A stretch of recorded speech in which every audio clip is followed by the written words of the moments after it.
मेरे बच्चे खुश हो जाओ क्योंकि तुम्हारे जीवन की एक नया शुरुआत होने वाला है। मेरे प्यारे बच्चे, तुम्हारे भाग्य में मैंने उसका साथ लिख दिया जिसकी कामना तुमने मुझे की थी। आप बहुत अच्छे हो, समस्याओं का तिरस्कार नहीं करते हो, उन्हें एक नया परिवर्तन के रूप में अपनाते हो। तुम्हें जरा भी डर नहीं लगता है। जिंदगी का हर एक छोटा हिस्सा है, कब एक नया मोड़ ले कोई नहीं जानता है। जीवन तो आनंद लेने के लिए ही है, सहने के लिए नहीं। इसलिए वह करे जिससे माँ को आनंद मिले। इच्छाओं के अनुरूप जीने के लिए जुनून चाहिए, वरना स्थिति तो ना सदा विपरीत सही विपरीत रही है। मेरे बच्चे, खुशियां कभी खत्म नहीं होती। इंसान ही बस हालत से मुंह मोड़ लेता है और मुस्कुराना छोड़ देता है। मेरे प्यारे बच्चे, तुम्हारा नया सफर शुरू होने वाला है। इसके लिए तुम्हें सदैव तैयार रहना चाहिए, गम के बोझ तले दबकर भी नहीं रहना चाहिए। मेरे प्यारे बच्चे, खुशियों के लिए क्यों किसी का इंतजार करते हो? अपने जीवन के शिल्पकार तुम खुद हो। चलो आज मुश्किलों को हारते हैं और दिन भर तुम्हारे संग हम भी मुस्कुराते हैं।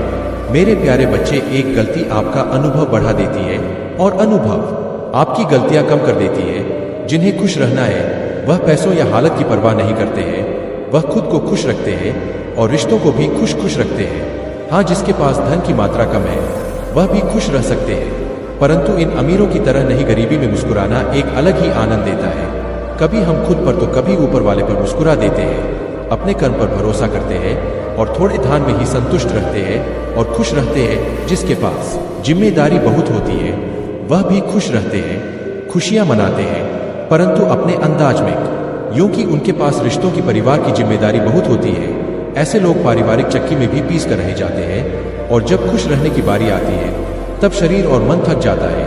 बस ईश्वर के ध्यान और भजन कीर्तन में ही उन्हें आनंद आता है और उसी में खुश हो लेते हैं। शरीर बूढ़ा हो जाता है जिम्मेदारी का बोझ उठाते उठाते। मेरे प्यारे बच्चे, जब बेटा अच्छा हो तो बुढ़ापा आनंद से कट जाता है, परंतु बेटा बहु सही ना हो तो बुढ़ापा नरक बन जाता है। ऐसी जिंदगी में क्या खुश रहना और क्या खुशियां मनाना, सब बेकार हो जाता है। सिर्फ दिन गिनते रहते हैं, हाथ पैर जवाब दे जाता है और वहीं से शुरू होता है हमारे जीवन का एक नया सफर, जो माँ और आत्मा से बस परमात्मा में ही लीन रहना चाहता है, उन्हें ही आराधना करता है और जो भी प्राप्त हो उसी से अपना दिन गुजार लेता है। मेरे प्यारे बच्चे, और बंद आंखों से एक नए सफर की शुरुआत करता है, जहां उसे उसके सफर पर चलना है, नया सफर पर चलने का इंतजार करता है, जहां सभी को एक ना एक दिन जाना है। मेरे प्यारे बच्चे, मेरे लिए तो बस यही नए सफर की शुरुआत है। मेरे बच्चे, खुशियां इन्हीं पलों में है। खुश रहे मेरे प्रिय बच्चे। आज का यह संदेश तुम्हारे लिए बहुत ही महत्वपूर्ण है, इसलिए संदेश को अय या बीच में छोड़ने की गलती बिल्कुल भी मत करना, नहीं तो आप बहुत पछताओगे। मेरे प्यारे बच्चे, किसी भी हाल में इस संदेश को बीच में मत छोड़ना। मेरे बच्चे, यदि तुम मुझसे प्रेम करते हो एवं मुझसे जुड़ना चाहते हो तो मेरे इस वीडियो को लाइक करके और चैनल को सब्सक्राइब करके और कमेंट बॉक्स में ओम नमः शिवाय टाइप कर दीजिए। मेरे बच्चे, तुम कभी अकेले नहीं थे, हर स्थिति में मैं तुम्हारे साथ मौजूद। तुम क्यों भयभीत होते हो? मेरे प्यारे बच्चे, असफलता का भय, तुम्हारे अंदर तुम्हें असफलता का भय आखिर क्यों सता रहा है? तुम और तुम्हारे सपने सुरक्षित हो, मैंने तुम्हें अपनी गोद में उठा रखा है। मेरे बच्चे, अब तुम्हें मेरे होने का आभास तो होता होगा, किंतु जब तुम मुझसे जुड़े नहीं थे, जब तक तब तक तुम्हारी रक्षा करता था। आज अभी तुम्हारे साथ खड़ा हूँ मेरे बच्चे, मैं हमेशा तुम्हारे आसपास ही रहता हूँ। तुम केवल महसूस करो मेरे प्यारे बच्चे, तुम्हें कुछ लोगों पर बहुत विश्वास है और किंतु वह लोग तुमसे झूठ ही बोलते हैं, तुमसे छुपाकर चीज वह तुम्हारे ही खिलाफ षड्यंत्र करते रहते हैं। मेरे बच्चे, तुम्हारा मन तुम्हें बार बार यह संकेत देता रहता है कि तुम्हारे साथ कुछ बहुत गलत होने वाला है और कुछ गलत हो रहा है। कोई तुम्हारा अपना तुम्हें धोखा दे रहा है, किंतु तुम अपनी आत्मा की बात को अनसुना करते रहते हो, अनदेखा करते रहते हो। मेरे बच्चे, अपने मन की बात को सुनना सीखो, उसे सुनो। जिन लोगों पर तुम्हें संदेह हो रहा है उनसे तुरंत दूर हो जाओ, क्योंकि वह तुम्हारे जीवन के लिए घातक साबित हो सकते हैं, तुम्हारे भविष्य के लिए घातक साबित हो सकते हैं।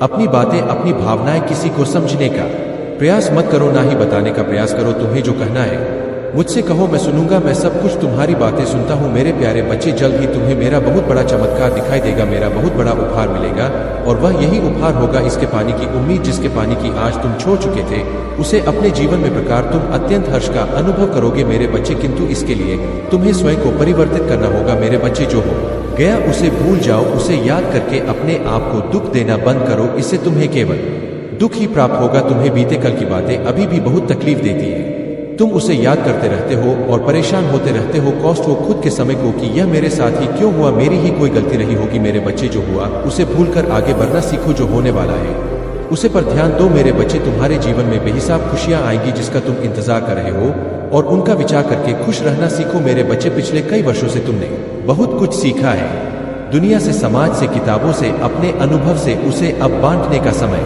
आ चुका है। उसे बांटो, आने वाले 15 दिनों में एक नया मार्ग खुलने वाला है तुम्हारे जीवन में। आंखें मोदक इस मार्ग पर चलना शुरू करो। इसी मार्ग पर तुम्हारे जीवन के उद्देश्य और तुम्हारे सभी स्वप्न पूर्ण होंगे मेरे बच्चे। जिस खुशी को पाने के लिए तुम इतने बेचैन होता, खुशी तुम्हारे बहुत ही करीब आ चुकी है, लेकिन तुम्हें केवल एक कदम बढ़ाना है और वह खुशी तुम्हें निश्चित रूप से प्राप्त हो जाएगी। किंतु वह कौन सी खुशी है, वह तुम्हें मैं बताऊंगा। तुम्हें इस बात से अवगत कराऊंगा कि कैसा कदम तुम्हें बढ़ाना चाहिए कि तुम उसे खुशी को प्राप्त कर सको जो तुम्हारे जीवन में आने को बेकरार है और तुम्हारे बहुत समीप पहुंच चुकी है।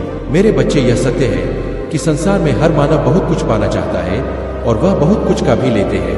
हर व्यक्ति बहुत ज्यादा प्रसन्न रहना चाहते हैं और अपनी खुशियों को प्राप्त करने के लिए हर इंसान पर ज्यादा परेशान भी रहता है। उसके माँ की बेचैनी उसे हर पल बेचैन करती रहती है और वह हर बार इसी बात का विचार करता रहता है कि उसे अपने हृदय की खुशी आखिर कैसे प्राप्त होगी, कि वह अपने मन की खुशी किस प्रकार का सके। मेरे बच्चे, तुम स्वयं को बहुत ही अभागा और मजबूर समझते हो तो मुझे बहुत तकलीफ होती है, किंतु ऐसा नहीं है। तुम तो मेरी नजरों में एक अनमोल हीरा हो मेरे बच्चे। तुम एक ऐसे व्यक्ति हो जो इस संसार की हजारों बुराइयों का सामना करने के बावजूद भी पवित्र हो। तुमने कभी भी अपने मन को बुरे विचारों से मैला नहीं होने दिया। तुमने अपने सामने आने हर समस्या, हर परेशानी का एक नायक की तरह सामना किया है। मेरे बच्चे, दूसरे तुम्हारी अच्छाई को नहीं देख पाएंगे, किंतु तुम बहुत समझदार हो मेरे बच्चे। तुमने अपने जीवन की हर समस्या को बहुत ही सूझबूझ के साथ सुलझाया है और मैं यह सब देखकर बहुत प्रसन्न हूँ मेरे बच्चे। तुम दूसरे व्यक्तियों के लिए एक वरदान के समान हो, क्योंकि तुमने अपने ज्ञान के जरिए उन सभी का, बहुत से लोगों का कल्याण किया है, दूसरों की पीड़ा को दूर किया है। मेरे बच्चे, तुम्हारा इस धरती पर आना सफल हो रहा है, क्योंकि तुमने बहुत से लोगों का जाने अनजाने में उद्धार किया है और यह सब मैंने स्वयं अपनी आंखों से देखा है। तुम्हारे आसपास के व्यक्ति तुम्हारी अच्छाई को समझ नहीं सकते, क्योंकि मनुष्य बहुत स्वार्थी होता है। उसे दूसरे व्यक्ति की अच्छाई में भी सदैव स्वस्थ ही दिखता है। इसलिए दूसरों से यह उम्मीद मत करो, यह मत रखो कि वह तुम्हारी अच्छाई को समझ पाएंगे। उनकी बातों को सुनकर अपने मन को दुखी मत किया करो। तुम बहुत अच्छा कार्य कर रहे हो मेरे बच्चे। इस बात को महसूस किया होगा कि अक्सर तुम लोगों से सहायता मांगने आते हो। तुम्हारा कल्याण हो। ओम नमः शिवाय। हर हर महादेव।